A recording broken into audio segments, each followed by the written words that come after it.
Entrez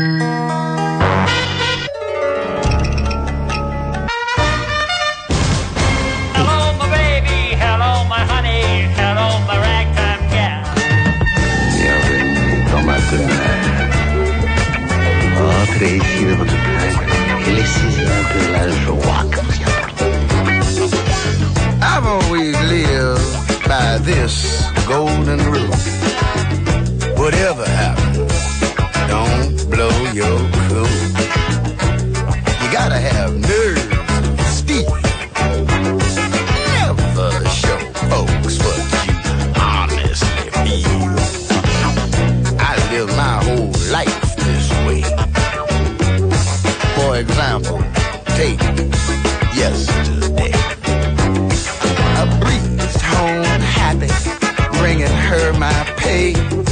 Her note read, so long sappy, I have ran away. I threw myself down across our empty bed, and this is what I said.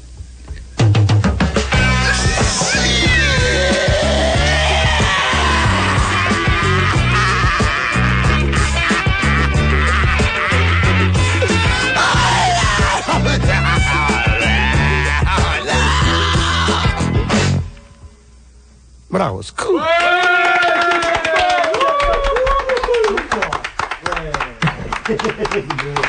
J'ai cassé mon casque. C'est vrai, putain, t'es nul. Non, il marche. Refais l'intro. Allez, 3, 4. C'est spontané, j'aime bien. Bienvenue dans un monde où, pour être honnête avec soi-même, il faut toujours jouer sur deux tableaux, avec les autres. Bienvenue dans un monde où, à la question « Avec quoi cloue-t-on un requin marteau au mur ?» reste toujours sans réponse. Bienvenue dans un monde où la vie vient de m'obliger à m'acheter un agenda. Mon problème, c'est sur quoi vais-je noter que je dois écrire des trucs dedans? Oui, je sais, je me prends la tête, mais n'est-ce pas un exercice sain? Oui. Bienvenue dans le monde de Monsieur Fred. Alain Deneuf est une émission culturelle.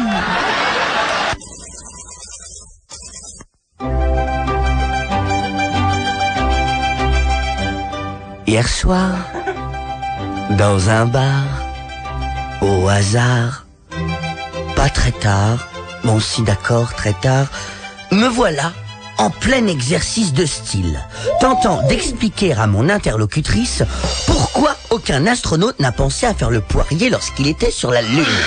Mon oreille droite, qui est complètement indépendante de ma bouche, de mes yeux, de mes mains, mon oreille droite, donc, s'accroche au mot d'une discussion jouant l'air connu de la 9e misogynie de connard. Un homme d'une trentaine d'années entamait une fois de plus ce solo verbal en minable mineur avec pour seule et unique spectatrice une femme qui pourrait en être une autre et que je devinais être sa masochiste et tendre. Je quittais la Lune et mon interlocutrice en une fraction de seconde. Mes mains étant indépendantes du reste de mon cœur, je continuais à lui caresser la cuisse gauche avec ma main droite. Je me suis interposé entre ce couple au moment où cet enfoiré allait entamer le 3e mouvement sur « Franchement, admettez-le, vous êtes des chieuses ». Ah, parce que nous sommes parfaits, peut-être, lui dis-je, tout en mettant ma main gauche sur la cuisse droite de sa masochiste et tendre. Apprenez, monsieur, que nul homme ne vaut mieux que nulle femme.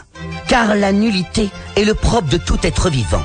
Seul l'être humain, par la réflexion et le dialogue, parvient à s'élever moralement. Vous n'êtes qu'un animal, une poussière de singe. Si cela était encore légal, vous traîneriez encore votre femme par les cheveux, la violerait dans la grotte, lui sommerait d'étendre le linge et d'allumer un feu. Je comprends pas. Monsieur, sur cette flamme, vous allez vous brûler les doigts. Car la patience est féminine jusque dans l'âme, mais elle a ses limites. Et un soir, elle ne rentrera pas. Vous serez triste, monsieur. Et je vous souhaite de comprendre pourquoi, car une femme, tout comme un homme, se traite avec le respect qu'il se doit. Apprenez enfin, et là sera ma conclusion, que nous sommes en passe de nous défaire de 8000 ans de machisme aigu. Alors allez jouer votre misogynie ailleurs. C'est un air d'un autre temps, désuet, déchu. L'homme me regarde, me dévisage, mes deux mains, bien qu'indépendantes et toujours caressantes, étant sur le qui-vive, prêtes à me défendre, l'homme ouvre la bouche. Vous avez terminé votre phrase, j'ai toujours pas compris le début. Puis, il tourna les talons et quitta l'établissement. Mon interlocutrice me regarda amoureusement, tandis que la masochiste et tendre me fit comprendre en me caressant la stalactite qui du coup devenait mythe qu'elle avait envie de moi. Et moi, je me suis tapé les deux. Et elles sont parties à l'aube ce matin. Et je m'en rappelle plus du nom de ces deux connes. C'était hier soir, dans un bar, au hasard, pas très tard. Moi aussi, d'accord, très tard.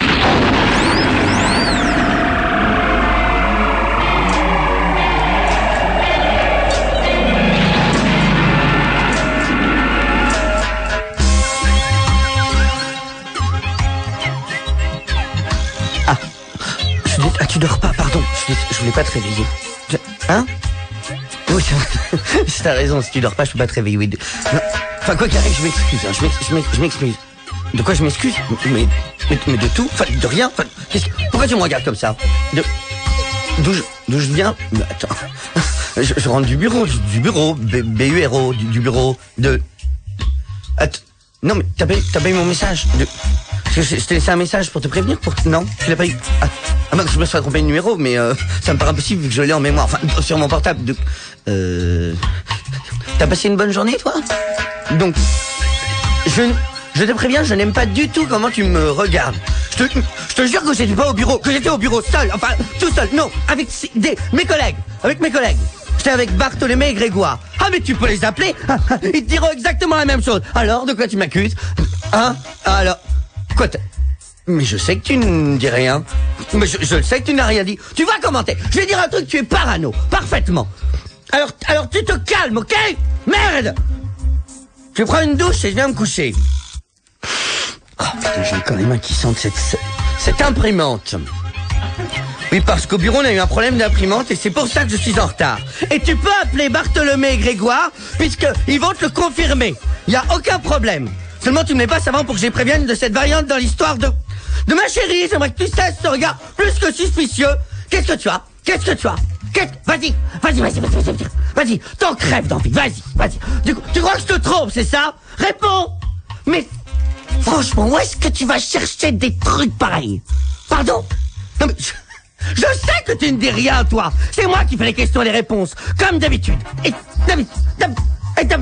Ça y est, c'est mon vieux tic qui me reprend, là. T'arrêtes de me regarder comme ça. J'ai rien fait, je te dis. Est-ce que j'ai franchement la tête d'un mec qui sort dans la tête de passerelle, hein? Et regarde, c'est parce que mes poches sont pleines de préservatifs que je suis un mari infidèle. J'en ai sur moi au cas où je me ferais violer. J'en ai pas respect pour toi, parce que je veux te rester propre. Pardonne-moi, ma chérie. Je suis désolé. Je voulais pas, je sais pas ce qui m'a fait.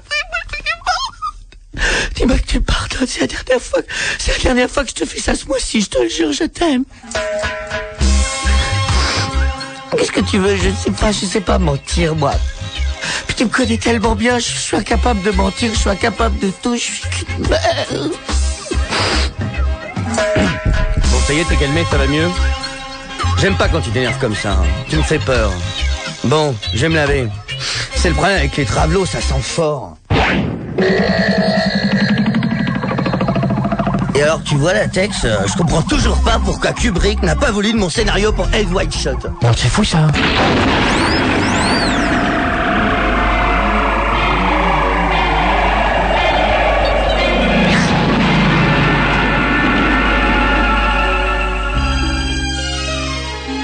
Le monde de Monsieur Fred est une émission culturelle. Non, sérieux? Si, c'est vrai, Latex. Ce soir, nous allons nous intéresser à des gens assez particuliers, puisqu'ils sont changeurs de voix. Non, c'est fou, ça. Si, Latex. C'est-à-dire que leur travail, leur permet ou plutôt les empêche de parler normalement, et cela se répercute évidemment sur leur quotidien. Donc, petit exercice de style. Nous allons tout de suite voir de quoi il en retourne avec une phrase aussi banale que « Chérie, repasse-moi la purée, j'en ai pas eu assez avec mon steak ». Par exemple, voilà ce que ça donne à table chez un journaliste radio en famille. Chérie, repasse-moi la purée, j'en ai pas eu assez avec mon steak. Prochain flash à 19h. Intéressons-nous maintenant au speaker de boxe. Chérie,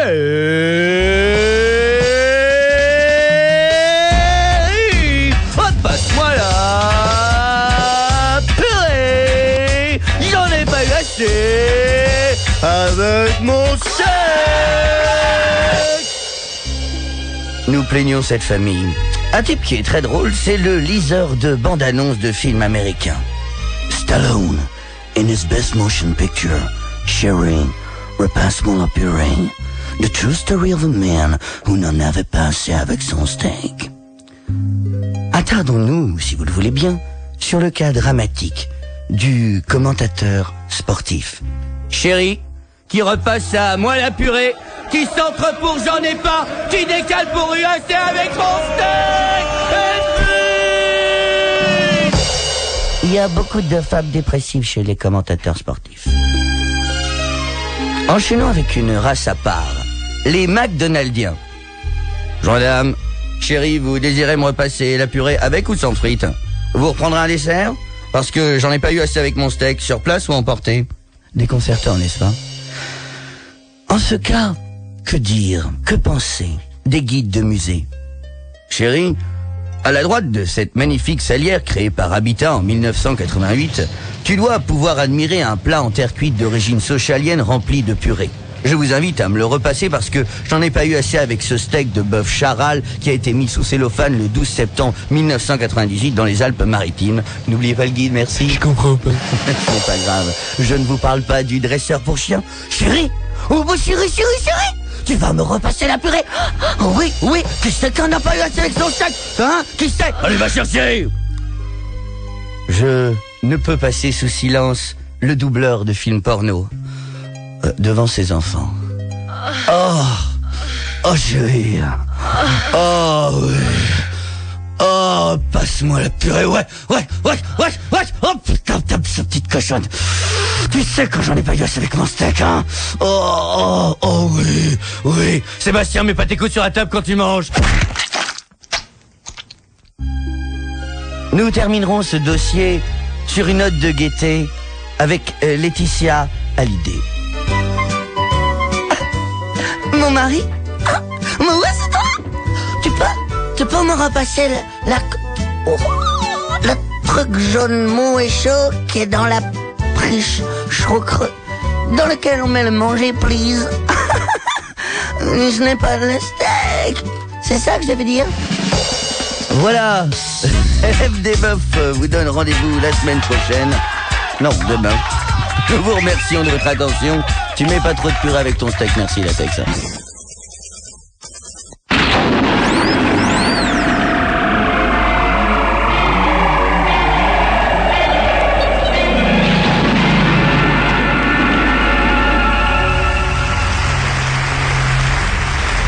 Merci. Merci. La chanson que j'aimerais vous interpréter maintenant, c'est une chanson que j'ai écrite à Ouarzazate en 1785 et une chanson donc qui n'a absolument rien à voir avec Salma Hayek. Merci.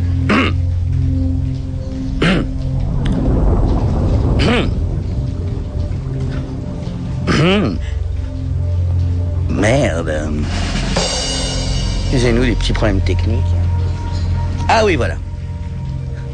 Nous nous étions installés la nuit de noces consommées dans un petit studio, un nid d'amour qui s'est vite transformé en chant de mine, en insulte à éviter. Je manque de synonymes, mais c'est bien la guerre qu'on s'est fait.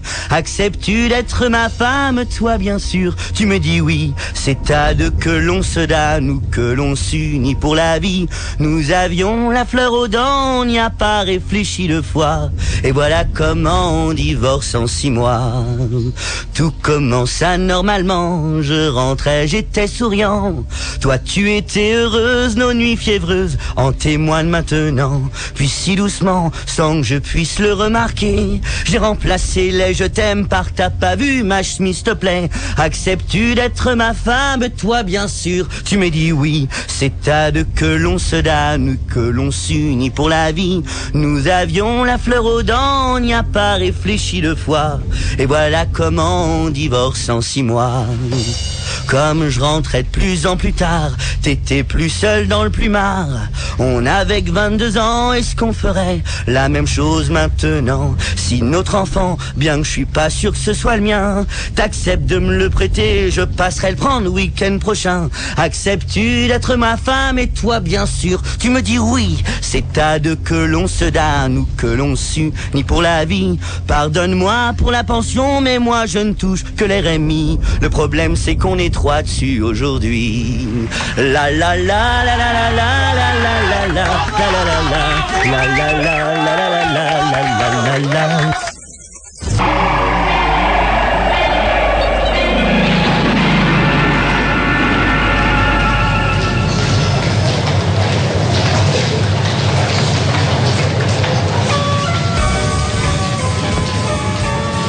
Quel étrange endroit. Déjà, ces 2 portes en plexiglas qui s'ouvrent et qui se ferment, qui s'ouvrent et qui se ferment toutes seules. Quand on arrive, m'ont bien amusé pendant au moins une demi-heure, jusqu'à ce qu'une de ces étranges jeunes femmes en manque de beauté extérieure, vêtue d'une blouse bleue, me fasse comprendre que ça l'agaçait et qu'elle avait la crève. Encore une? Mais c'est quoi la crève? Tout le monde a la crève. Je sais pas ce que c'est, mais ça a l'air triste comme mot. Crève. Ouais, c'est triste. Après, les portes qui bougent toutes seules, comme des grandes, j'ai joué avec un mat-neige en métal polissé. On peut faire qu'un tour, sinon on meurt étouffé contre la barre. Là, extase, sublime découverte, il faut prendre un panier. Ils appellent ça comme ça là-bas, panier.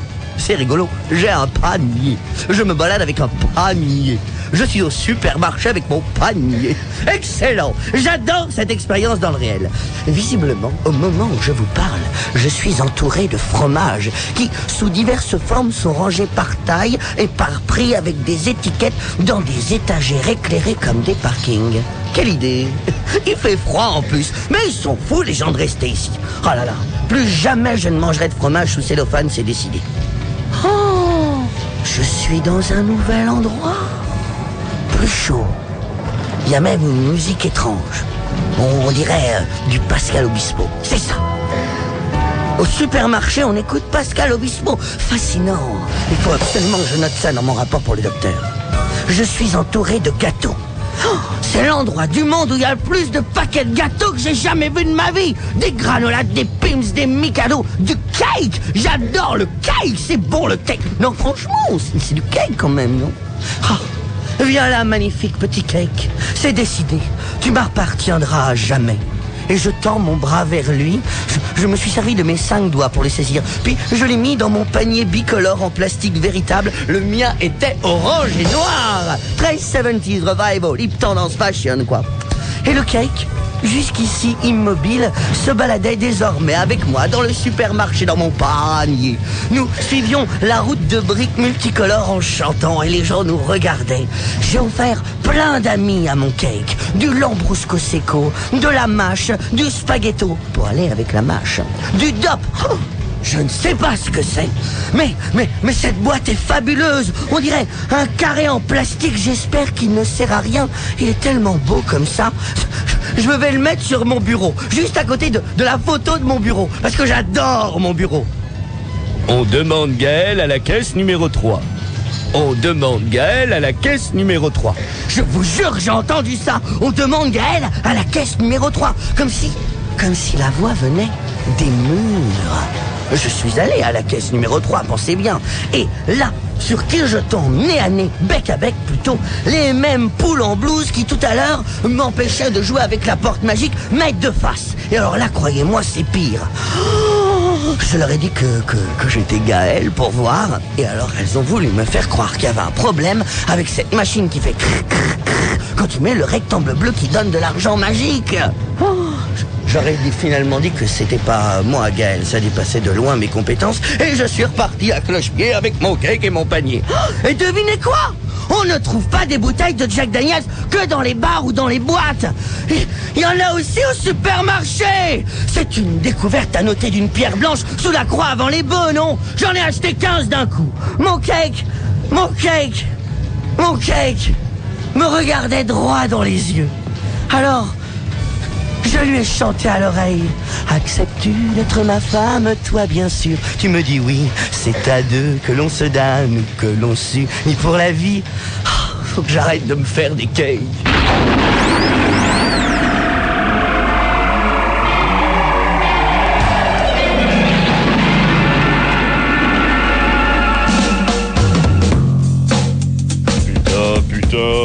Putain, comment on le book cet épisode? Mais j'en sais rien, moi. Ça fait 2 heures qu'on est là-dessus. Putain, on bloque, on bloque. Calme-toi, on va trouver, on va reprendre déjà là où on en était, et puis ça va nous revenir, on va se relancer, quoi. Vas-y, relis-moi les dernières répliques. Ok, donc, intérieur jour, dans la cuisine, Inky Winky. Eh oh, Lala. Lala répond. Eh oh, Inky Winky. C'est bien, ça jette. Inky Winky et Lala ensemble. Oui. Et ils sautent dans des flaques d'eau en rigolant. C'est pas mal, ça tient la route. Qu'est-ce qu'on a mis ensuite? Ensuite, ah oui, alors, Inky Winky. Encore. Lala. Oui. Inky Winky et Lala ensemble. Gros câlin. Heureusement que c'est pour des gamins de 3 ans, parce que crois-moi, ça pourrait prêter à confusion, là. Oui. Qu'est-ce qui se passe après? Oui, alors après, il y a Dipsy qui se ramène. Qu'est-ce qu'il dit? Ce qu'il dit, attends, merde. Oui, alors, Dipsy, ah voilà, Dipsy. Et oh. Et là, la voix off, on n'avait pas mis la voix off? Si, la voix off, elle fait Dipsy regarde les genoux de Lala. Lala. Oh. La voix off. Les genoux de Lala sont sales. Po qui arrive. Sont tous sales. Oh. Là, ensemble, Inky Winky, Lala et Dipsy. Et oh, Po. Il y a Po qui arrive. Inky Winky, Lala, Dipsy et Po. Gros câlin. Voix off. Les genoux de Lala sont tous sales. Inky Winky, Lala, Dipsy et Po. Tout sales. Et voilà, après on n'a plus rien, on est dans la merde, crois-moi là. Bon attends, putain, qu'est-ce qui peut se passer là? Ils sont avec leurs genoux, tout ça, et sale merde là. Et s'ils prenaient leur tubby éponge pour se les nettoyer? Excellent. Attends, faut que je tape tout ça. Donc, voix off. C'est donc, c'est l'heure pour les Teletubbies de nettoyer leurs genoux avec leur tubby éponge. Lala, oui. Inky Winky, frotte.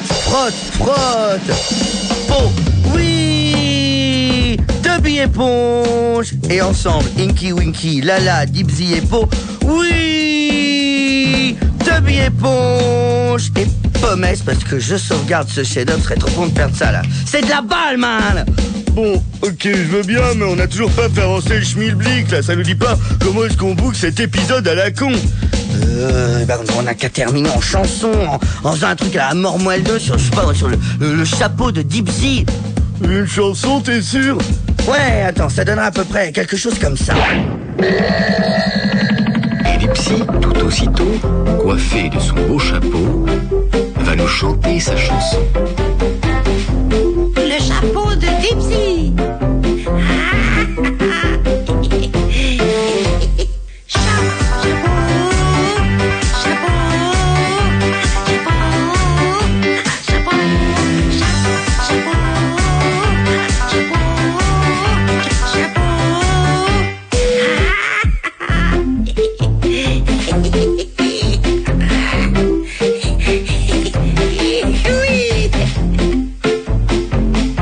Le chapeau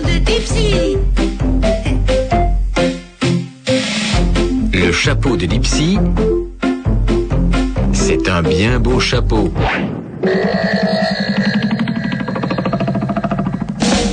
Alors, t'en penses quoi? Vas-y. Hein. Je suis pas sûr que les enfants comprennent. Ouais, t'as raison, là, c'est trop... Bon, ben, roule un pet, sinon on va jamais s'en sortir. Ok, ça roule.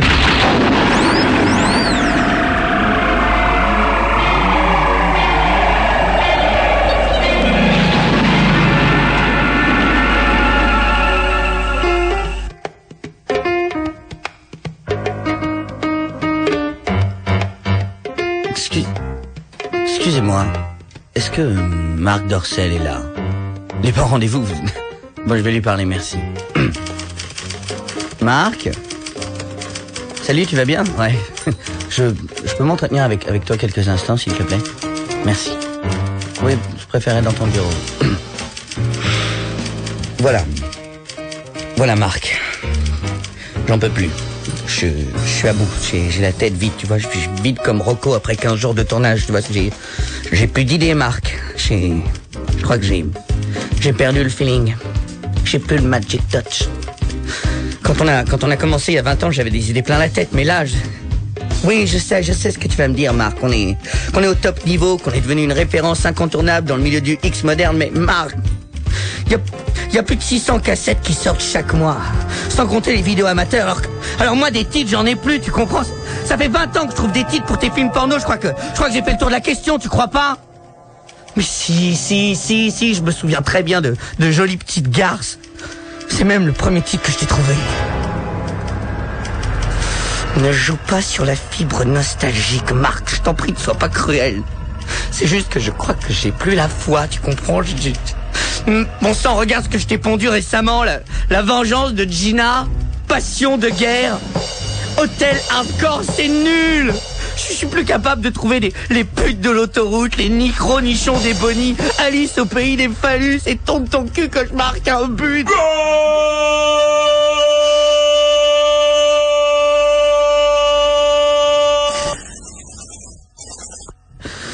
C'était le bon temps tout ça. T'es un rail de coke sur le bureau, une petite angoisse sous le bureau et hop, le tour était joué. Je bande plus, Marc, je bande plus. Ça fait 20 ans que je vis dans le milieu génital. On est devenus les cousteaux du cul quelque part. Je suis super blasé. Je vois des bites partout. Ça tourne à l'obsession. Je me suis même acheté une voiture automatique pour plus avoir à toucher le levier de vitesse. J'interdis à mes filles de manger des hot dogs devant moi. Et dès que je branche une prise électrique, je pleure. La nuit, en ce moment, je fais toujours le même rêve. Je suis chez moi, la porte sonne, je vais ouvrir, et je suis emporté par une énorme vague de foutre, et il y a Roberto Malone en érection qui vient me surfer sur le crâne. Et ça, c'est depuis qu'on a fait papa, maman, la vieille et moi que je suis comme ça, Marc. Je me suis dit, mais qu'est-ce qui t'arrive? Je sais que c'est la faute du marché, Marc. Mais rappelle-toi, au début c'était bon enfant, une petite pipe à gauche à droite, 2 filles qui se caressent dans un jacuzzi, 2 ou 3 scènes vaginales, la partouze finale, et hop, les gens étaient heureux. Maintenant, il faut en faire plus, Marc. Toujours plus, c'est devenu la guerre. Les Allemands, les Hollandais, les Américains nous inondent avec leurs produits. On a tout fait, tout. L'anal, le double anal, les gangbangs. Le mois dernier, il y a une type qui s'est tapé 551 mecs à la suite, Marc. Mais où va-t-on, franchement? On a fait les vieilles, les fils, les lesbiennes, les jacques faciales, les transsexuels, les bi, les homos, les grosses, les femmes poilues, le sadomasochisme. Plus jamais, après ça, tu m'entends, plus jamais je ne pourrais retrouver des titres comme Big Boob Bonanza, La croisière sans cul, ou Tu la tires ou tu la pointes. C'est fini, tu m'entends? C'est fini les restos du cul, le marteau pilon anal. Viens passer tes vacances avec moi au Congo. Pardonne-moi, je suis un peu sur les nerfs en ce moment. Marc, je t'en mets ma démission. Tu l'acceptes, je t'en prie. Non, Marc, non.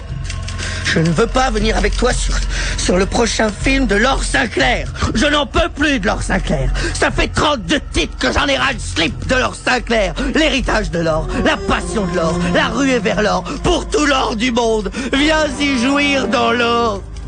Viens y jouir dans l'or, Marc. Comment j'ai pu tomber aussi bas? Viens y jouir dans l'or. Je suis un artiste, Marc. Je dois retrouver mon inspiration, tu comprends? Faut que je fasse un break, que j'aille me ressourcer quelque part. Non, non, je n'irai plus avec toi à Budapest, Marc. De toute façon, si je suis venu te voir, c'est pour te dire que je viens de recevoir une proposition concrète de TF1. Et je crois que je vais l'accepter. Ils me demandent de trouver des titres pour leurs nouvelles émissions. C'est un challenge qui m'intéresse, que j'ai envie de relever. Un work in progress. Et je viens de leur faxer quelques idées. Et si tu es encore mon ami, dis-moi ce que tu en penses, d'accord? Donc, prends-toi ça dans les fesses Stéphane Bern. C'est pour un 22h30, un deuxième partie de soirée. J'aime les poils de Daniela Lombroso. Ça, c'est pour LCI. Claire Chazal, Patrick Poivre d'Arvor, le chien Étienne Moujotte et moi. Et ça, c'est pour un prime time, Marc. Un prime time, quoi, 20h30. Et enfin, Bernard par devant, mon ciel par derrière. Alors, tu les veux tous? Tu m'augmentes? Et tu m'offres de la cocaïne pendant 1 an? Non! Non, non, non, non, non, non, non, non. Ma décision est irrévocable, Marc. Adieu! Marc, juste une question, t'es sérieux pour la cocaïne? Follow the yellow brick road. Follow the yellow brick road. Follow, follow, follow, follow, follow the yellow brick road. Follow the yellow brick, follow the yellow brick, follow the yellow brick road. You're off to see the wizard, the wonderful Wizard of Oz. You'll find he is a wizard, a whiz, if ever a whiz there was. If ever a whiz there was, the Wizard of Oz is one because of the wonderful things he does. You're off to see the wizard, the wonderful Wizard of Oz. Au revoir, mademoiselle. Au revoir, mademoiselle. Au revoir, mademoiselle. Adieu, mes enfants.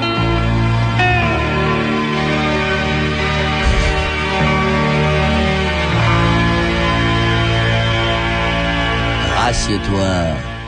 Rassieds-toi, je te dis. Voilà, ainsi s'achève cette émission 321e du nom avec cette maxime que je vous recommande de méditer. Je ne laisserai pas la célébrité me détruire, c'est de Leonardo DiCaprio. Voilà, je vous souhaite une bonne fin de soirée sur WFM. Pour ma part, je vous donne rendez-vous à demain, sinon... Et salut, dit.